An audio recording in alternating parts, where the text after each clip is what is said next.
దేవుడు ఈరోజు ఖాళీ పాత్రలను నింపే దేవుడిగా ఉన్నాడు. ఎందుకు ఈ మాట అంటున్నానంటే, 2వ రాజుల గ్రంథం 4వ అధ్యాయం 3వ వచనంలో మనకు ఒక ఎలీషా, ప్రవక్త అయిన ఎలీషా, మరి అలాగే ఈ విధంగా ఒక విధవరాలు మనకు కనపడతా ఉందండి.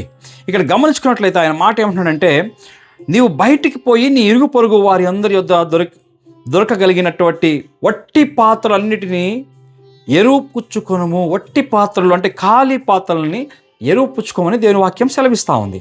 ప్రేమ దేవుని బిడ్డలారా, ఈరోజు చాలామంది జీవితాల్లో ఉద్యోగం లేదు, నిరుత్సాహం, నిర్జీవంగా ఈరోజు మనిషి అనేక మంది ఈరోజు మన కంటి ముందు తిరుగుతూ ఉన్నారండి. అయితే ఉద్యోగం రావాలంటే ఏం చేయాలనుకుంటే, అనేక మంది అనుకుంటారు పెద్ద పెద్ద మహాసభల్లో అటెండ్ అవుతే ఉద్యోగం వచ్చేస్తుంది అనుకుంటున్నారు. వస్తుందా? అలాగా మాత్రం రాదు. అనేక మంది అనుకుంటున్నారు ఒకవేళ భావనాత్మకంగా ఎమోషనల్గా ఆరాధన చేస్తే వస్తుందని, మంచి మంచి సందేశాలు వింటే వస్తుందని. ఒకవేళ అది ఒక మట్టుకు కరెక్ట్ అయ్యి ఉండొచ్చు, కానీ దాని అన్నిటికంటే ముఖ్యంగా దేవుని వాక్యాలు మనం గమనించినట్లయితే ప్రేమ దేవుళ్ళరా, ఉజ్జీవం అనేది ఎక్కడి నుంచి ప్రారంభమవుతుందంటే, ఖాళీ హృదయం మీద దేవుడు తన పరిశుద్ధాత్మను కుమ్మరించడం. ఆయన కుమ్మరించినప్పుడే, ఎప్పుడైతే మన హృదయాలను ఖాళీ చేసుకొని ఆయన దగ్గరికి వెళ్తామో అప్పుడు. ఈరోజు దేవుడు మనల్ని ఒక ప్రశ్న అడుగుతున్నాడు, నీ హృదయం నాతో నింపబడడానికి అది ఖాళీగా ఉందా అనే ప్రశ్న ఈరోజు నీ ముందు నా ముందు ఆయన పెడుతున్నాడు. గమనించుకోండి ప్రేమ దేవుని బిడ్డలారా, చాలామంది ఈరోజు ఆశీర్వాదం కోరుతున్నారు, కానీ దేవుడు నన్ను అడుగుతున్నది ఒక్కటే, నీవు నిండిపోయిన నీ విచారాలతో, నీ ఆచారాలతో నిండిపోయిన పాత్రగా ఉన్నావా, లేక నేను నిన్ను నింపడానికి సిద్ధంగా ఉన్న ఖాళీ పాత్రగా నీవు ఉన్నావా అనే ప్రశ్న ఈరోజు నీ ముందు నా ముందు ఆయన ఉంచుతున్నాడు. ఒక చిన్న ఉదాహరణ మనం గమనించుకున్నట్లయితే, ఒక గ్లాస్ చూడండి, 2 గ్లాసులు చూసుకుందాం. ఒక గ్లాసు మంచిని అంటే ఒక మురికి నీటితో నిండి ఉన్న ఒక గ్లాసును చూడవచ్చు, ఇంకో గ్లాసు ఖాళీ నీటితో ఉంది, ఖాళీ గ్లాస్ కనపడతా ఉంది. మనమే ఒకవేళ ఆ స్థానంలో ఉంటే ఏం నింపుతాం? మనం ఏ గ్లాసు నింపుతాం? మురికి నీటిని నింపుతామా, లేకపోతే ఖాళీగా ఉన్న గ్లాస్ నింపుతామా? మంచినీటిని ఖాళీ గల గ్లాస్తోనే మనము నింపు వ్యక్తిగా ఉన్నాం. అదే రీతిగా అలాగే మన హృదయంలో కూడా గర్వంతో, కోపంతో, అహంకారంతో, క్రోధంతో, క్షమించలేని ఒక మనస్సుతో, మనము భయంతో, లోకాసక్తులతో ఒకవేళ నిండిపోయి ఉంటే, ఎంత మాత్రము దేవుడు తన ఆత్మను నింపడానికి సాధ్యం లేదండి. ఇలాంటి పరిస్థితి ఒకవేళ ఉంటే దేవుడు తన ఆత్మతో మనల్ని ఎలా నింపగలుగుతాడు? అవుతుందా? ఎంత మాత్రము కాదు. ఉజ్జీవనం మొదలవుతుంది మనం ఎప్పుడు అనుకుంటే, మన హృదయము అది ఖాళీగా ఉన్నప్పుడే. ఈ విషయాన్ని గ్రహించాలి. లేకపోతే మన జీవితాల్లో 3 ప్రాముఖ్యమైన విషయాలు ఏం ఖాళీ చేయాలని గ్రహించినట్లయితే, మొట్టమొదటి మన హృదయంలో ఉన్న గర్వాన్ని ఖాళీ చేయాలండి. మన గర్వాన్ని ఖాళీ చేసే వ్యక్తులుగా ఉండాలి.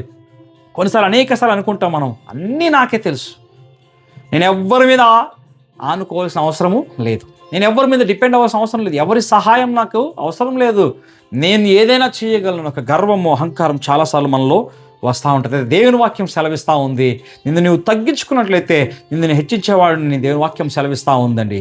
ఒకవేళ గమనించినట్లయితే ప్రేమ దేవుళ్ళరా, వంగిన మోకాలతో దేవుని మహిమ దిగే వచ్చేదిగా ఉంది. మనం వంగకుండగా, మన హృదయాల్లో తగ్గించుకోకుండా ఎంత మాత్రము ఆయన మహిమ దిగిరాదు. మనం తగ్గించుకున్నట్లయితే దేవుడు మనల్ని హెచ్చించేవాడుగా ఉన్నాడు. రెండోదిగా చూసుకున్నట్లయితే, మన బాధలను, మన దుఃఖాలను ఖాళీ చేయాల్సిందిగా ఉంది ఈరోజు. మొట్టమొదటిగా మన గర్వాన్ని ఖాళీ చేయాలి, రెండోదిగా మన బాధలను ఖాళీ చేయాలి. ఎంతమంది ఈరోజు బయట నవ్వుకుంటూ తిరుగుతూ ఉన్నారండి. అనేక మంది చాలాసార్లు నవ్వుతూ కనపడతా ఉంటారు, కానీ హృదయంలో నిండా కూడా దుఃఖము, వేదన, ఎంతోమంది లోపల ఏడుస్తూ వ్యక్తులు ఈరోజు చాలామంది ప్రపంచంలో ఉన్నారండి. ఇవన్నీ కూడా ఎన్నో సంవత్సరాల వారి జీవితంలో తిరస్కారం, వారి జీవితంలో అనుభవించిన అవమానాలు, వైఫల్యాలు, ఇవన్నీ కూడా గ్రహించుకొని, వాళ్ళు గుర్తుంచుకొని మరి దుఃఖించే వ్యక్తులు ఈరోజు మన మధ్యలో ఉన్నారు. పైకి నవ్వుతూ ఉన్నప్పటికీ కూడా ఇవన్నీ కూడా వాళ్ళు మోస్తూ తిరుగుతున్న వ్యక్తులుగా మన మధ్యలో కనబడుతున్నారు ప్రేమ. అయితే యేసు ప్రభువు ఈరోజు చెప్తున్న మాట ఏంటంటే గమనించండి, నేను వాక్యం సెలవిస్తూ ఉంది, ప్రయాసపడి భారం వచ్చిన సమస్త జనులారా, మీరు నా యొద్దకు వచ్చినట్లయితే నేను మీకు విశ్రాంతిని కలుగజేస్తాను. మీ యొక్క భారాలను మీ మీద పెట్టుకోవద్దు, కానీ నా పైన పెట్టినట్లయితే మీకు విశ్రాంతిని ఇస్తానంటున్నాడు. నిన్నటి గాయాలను మనం పట్టుకుని ఉంటే ఆయన రేపటి ఆశీర్వాదాన్ని మనం ఎలా పొందుకోగలం? ఇంకా అదే పాత గాయాలని, అదే నొప్పిని, అదే బాధను మనం క్యారీ చేస్తూ ఉంటే how can we old the blessings of the God? అది మనము ప్రశ్నించుకోవాలి. ఈరోజు దేవుడు చెప్తున్నాడు, నువ్వు ఇంకా అదే పాత విషయాలను పట్టుకుంటే నా ఆశీర్వాదాలు నువ్వు పట్టుకోలేవు.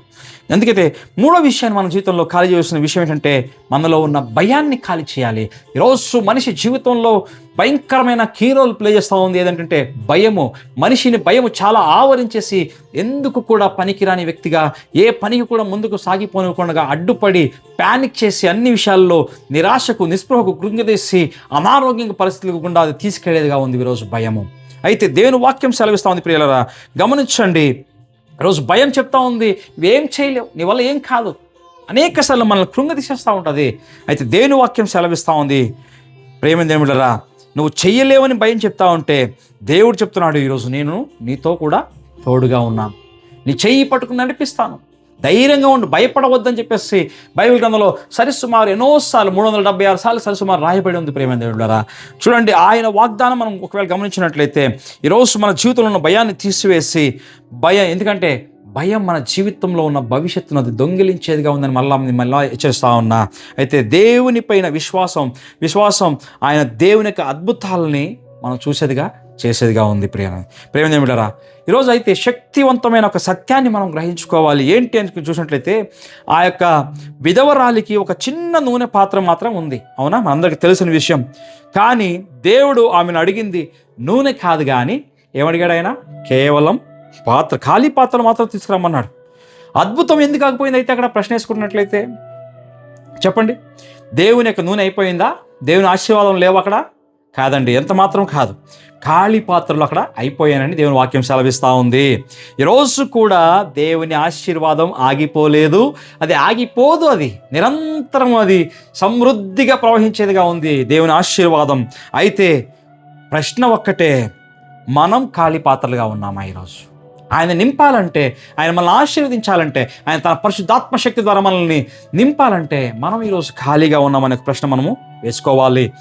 ఈరోజు దేవుడు ఏం పిలుస్తున్నాడంటే, ఈరోజు దేవుని దగ్గరికి మనం ఇలా వచ్చి చెప్పినట్లయితే, ప్రభువా, నా గర్వాన్ని తీసివే నాయన, నా అహంకారాన్ని తీసివే నాయన, నా క్రోధాన్ని తీసివే, నా మత్సరాన్ని తీసివే, నా క్షమించలేని స్వభావాన్ని నాలోంచి తీసివే, సహించుకోలేని స్వభావం నాలోంచి తీసివే, నా భయాన్ని తీసివే, నా బాధలను తీసివే, నన్ను పరిశుద్ధాత్మతో నింపు అని మనం అడిగినట్లయితే నన్ను ఆయన మహిమపత్రగా చేసి ఈ ప్రపంచం ముందు ఆయన నన్ను ఉపయోగించుకోవడానికి సిద్ధంగా ఉన్నాడు. ప్రేమదేవులారా, గమనించినట్లయితే దేవుడు నిండిన పాత్రలను వెతకడం లేదు, కానీ దేవుడు ఖాళీ పాత్రల్ని ఆయన వెతుకుతున్నాడు. ఈరోజు మనం దేవుని ఉంది ఖాళీ అయితే, రేపు ప్రపంచం ముందు దేవుడు మనల్ని నింపిన పాత్రగా నిలబెడతాడు. చిన్న ప్రార్థన చేసుకుందాం.